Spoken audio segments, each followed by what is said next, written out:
Hi అండి. Hi hi బాగున్నారు sir. బాగున్నాను సార్ 2014లో 15లో అలాగా మిమ్మల్ని చూసినప్పుడు ఈ ప్రపంచ స్థాయి సినిమాకి మా నాగాశ్విన్ కూడా ఉంటాడని చెప్పేసి మేము అనుకోలేదు సార్. నిజంగా ప్రౌడ్ ఆఫ్ యూ.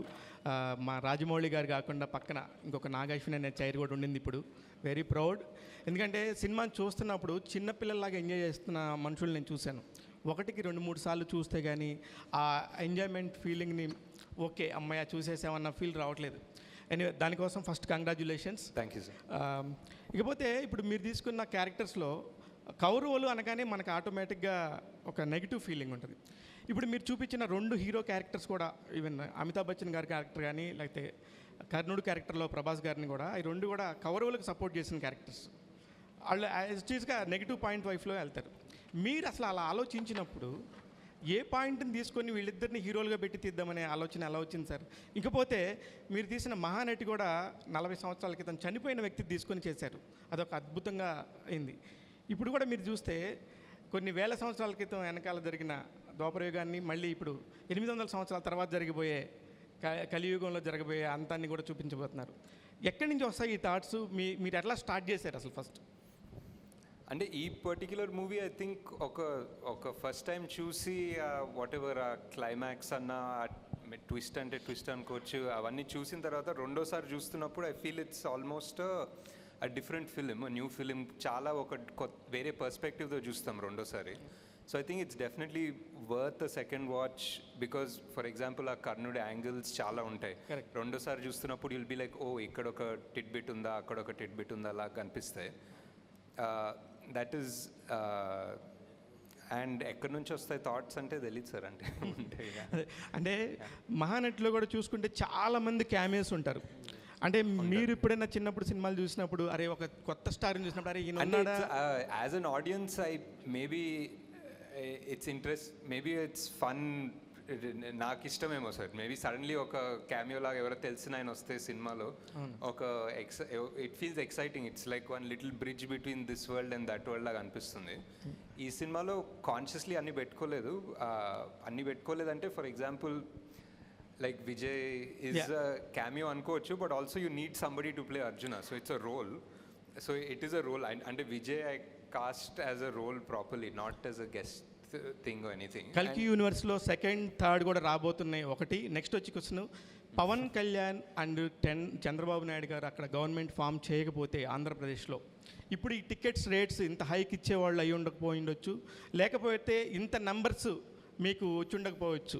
దీనికి సంబంధించి మీ అభిప్రాయం ఏంటి? అదంతా అవలే కదా సార్, హ్యాపీగా ఉన్నాం బేసిక్లీ. అదంతా అవలేదు కాబట్టి సాటిస్ఫాక్టరీ. నాగాశ్విన్ గారు హాయ్. హాయ్ సార్, ఈ సినిమాలో వైజయంతి మూవీస్లో అవడే సుబ్రహ్మణ్యం దగ్గర నుంచి యాక్ట్ చేసిన వాళ్ళు అందరూ ఉన్నారు. నాని, నవీన్ పోల్శెట్టి ఎందుకు లేరు? 1 question. And second one, release రోజున చాలామంది అంటే సోషల్ మీడియాలో కావచ్చు ఎక్కడైనా కర్ణుడి కంటే అర్జునుడే గొప్ప అన్నట్టు ఒక డిబేట్ నడిచింది. వీటికి మీరు ఏమంటారు? అంటే ఆ డిబేట్ రావడం అనేది చాలా మంచిది అనిపిస్తుంది సార్ బేసిక్లీ. ఎందుకంటే అది ఒక దాని గురించి ఆర్గ్యూ చేస్తుంటే సడన్లీ ఇంకొకటి తవ్వుతారు. సడన్లీ మహాభారతము అండ్ ధర్మం అధర్మం గురించి ఫైట్ చేస్తూ ఉంటారు. సో అది మంచిది అనిపిస్తుంది. అండ్ నాని నవీన్ ఈ సినిమాలో ఈ పార్ట్లో కుదరలేదు, బట్ డెఫినెట్లీ ఎక్కడ ఛాన్స్ దొరికితే అక్కడ పెట్టేస్తాను సార్. హాయ్ నాగాశ్విన్ గారు సార్. ఇది నాగాశ్విన్ గారు కల్కి కథ అనుకోవచ్చా? మహాభారతం కాకుండా పూర్తి అంతే. ఈ టైటిల్ దొరికింది కాబట్టి నాగాశ్విన్స్ కల్కి అని పెట్టిన అవసరం. ఇప్పుడు భారతంలో కృష్ణుడికి అశ్వత్థామకి పునర్జన్మ ఉంది, కర్ణుడికి లేదు. దాన్ని మీరు ఎలా తీసుకున్నారు? ఎక్కడి నుంచి అడాప్ట్ చేశారు? వీరమరణం పొందిన వాళ్ళంతా మోక్ష ప్రాప్తి పొందుతారని ఉంది భారతంలో. మన ప్రవచనకర్తలు కానీ పెద్దవాళ్ళ పుస్తకాలు కానీ ఈ కర్ణుడినే ఎంచుకోవడం కారణం ఏంటి? Part 2 sir. Part 2 okay. అయితే శంబాల నగరం అనే కూడా ఉంది ఆల్రెడీ. అక్కడ అతీంద్రమైన శక్తులు, మనుషులు ఉన్నటువంటి వ్యక్తులు, యోగులు, సిద్ధులు ఉన్నటువంటి ఉంటారు. అవును సార్. మరియమ్మ, తర్వాత ఇంకా క్రిస్టియన్స్ పేర్లు 3 వస్తాయి. దేశంలో వివిధ దేశాల మిగతా వాళ్ళు కూడా చాలామంది ఉన్నారు. టిబెటియన్స్ కానీ రకరకాల కానీ వీళ్ళందరూ అసలు ఎందుకు పెట్టడం కారణం ఏంటి? అంటే నాకు శంబాలా అనే కాన్సెప్ట్ చాలా ఇంట్రెస్టింగ్ ఎందుకు అనిపిస్తుంది అంటే సార్, శంబాలా అనేది మనం అనుకుంటాము అండ్ మన కల్చర్లో, మన హిందూ రిలీజియన్లో ఉంది, టిబెటన్లో ఉంది. టిబెటన్స్ కూడా శంబాలా అంటారు, షాంగ్రిలా అంటారు. పర్షియన్ రిలీజియన్లో వాళ్ళకు ఒక సిమిలర్ ఐడియా ఉంది. వాళ్ళకు కూడా సేమ్ ఒక హిడెన్ ప్లేస్, వాళ్ళు కూడా మౌంట్ కైలాష్ దగ్గరే అనుకుంటారు. సో ఇంత వివిధ జాగ్రఫీస్, వివిధ లాంగ్వేజెస్, కల్చర్స్లో శంబాలా అనే పేరే ఉందనేది నాకు చాలా ఇంట్రెస్టింగ్ అనిపించింది. ఓకే. అండ్ దాన్ని రీఇంటర్ప్రిట్ చేస్తే ఇప్పుడు సిద్ధులు ఆర్ జ్ఞానులు వాళ్ళందరూ ఓన్లీ ఒకే ప్లేస్ నుంచి చెందిన అవసరం లేదు కదా సార్, అన్నీ ఆల్ ఓవర్ ద వరల్డ్ నుంచి రావచ్చు. అండ్ నేను క్రియేట్ చేసిన వరల్డ్లో వాళ్ళందరినీ హంట్ చేస్తున్నారు, వాళ్ళందరినీ దేవుడు అనేది బ్యాన్ చేశారు ఆ వరల్డ్లో.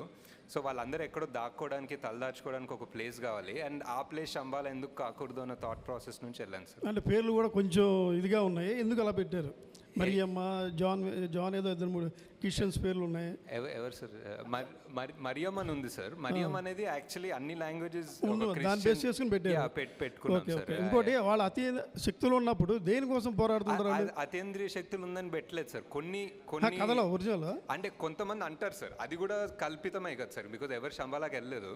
సో వాళ్ళు ఆ శంబాలలో ఉన్న వాళ్ళకి అతీంద్రియ శక్తులు ఉన్నాయని మనకు తెలియదు. అది ఒక ఇంటర్ప్రిటేషన్, ఇది నా ఇంటర్ప్రిటేషన్. నాగేశ్వర్ గారు ఇక్కడ సార్. హాయ్ సార్, కల్కిలో కమల్ హాసన్ గారిని చూపించిన 2 సీన్స్ కానీ అదిరిపోయాయి. అంటే ఆయన క్యారెక్టర్ని పూర్తిగా ఇంట్రడ్యూస్ చేయరు. అంటే ఐ మీన్ ఆయన బిహైండ్ స్టోరీ కానీ ఏదైనా సరే ఆయన పాత్రతో ఏమైనా ప్రత్యేకంగా సినిమా చేయాలనుకుంటున్నారు, ఒకవేళ పార్ట్ 2లోనే ఆ మొత్తం కథ చెప్పాలనుకుంటున్నారా? ఇంకోటి, కల్కిలో ఆయన క్లైమాక్స్లో శ్రీశ్రీ గారి కవిత చెప్తారు. ఆ థాట్ ఎందుకు వచ్చింది ఆయనతో, ఆ యాంగిల్లో దాన్ని చెప్పించాలనేది? అంటే చాలా బాగుంది అనిపించింది, అందుకే చెప్పించాను. అండ్ ఆల్సో ఆ వర్డ్స్ అండ్ దట్ లైన్ చాలా సెట్ అయింది. ఒక కొత్త ప్రపంచం సృష్టిస్తాను, భూకంపం సృష్టిస్తాను అని చెప్పేది. ఆల్మోస్ట్ యస్కిన్ ఫిలాసఫీ కూడా అదే అనిపించింది. అండ్ ఇంకా కమల్ హాసన్ గారి గురించి పెద్దగా చెప్పే అవసరం లేదు. నేను సగం చెప్పిన దాన్నే ఆయన 100-110% తీసుకెళ్తారు. సో దట్స్ పార్ట్ 2 చేస్తారా సార్? పార్ట్ 2లో చూస్తారు ఫుల్గా.